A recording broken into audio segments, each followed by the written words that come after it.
There has been a lot of speculation that Chelsea used Enzo Maresca to push Raheem Sterling out of the club, but I personally don't see it that way. To me, the situation is more about team dynamics and the recent signings. The real issues seem to start when Chelsea brought in Pedro Neto and João Felix. With these new forwards coming in, it was clear that the squad needed to make some space.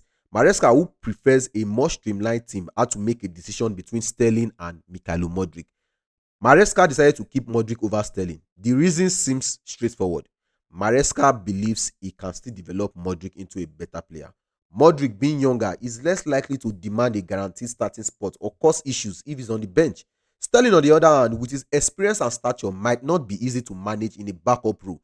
Plus, having a backup player earning over £300,000 a week is not the most efficient use of resources. In the end, Sterling ended up being the odd man out, not necessarily because of a lack of talent, but because he has not fully met expectations since joining Chelsea. Some might argue that Sterling should have been kept over Modric, but that is more of an emotional reaction. From a practical standpoint, it makes more sense to invest in a young talent like Modric than to keep an older Sterling, especially when his current output does not justify his high salary.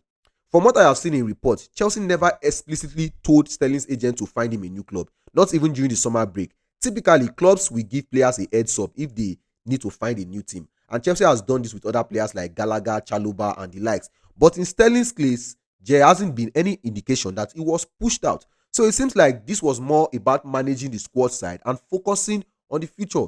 That leads us to the next question: where could Raheem Sterling go? Sterling likely has his own preference, and staying in London would be ideal for family reasons. He might consider Crystal Palace or West Ham over a move to a club like Aston Villa, who reports say have interest in him. Crystal Palace could be a particularly good field, especially since West Ham has already invested in players like Somerville.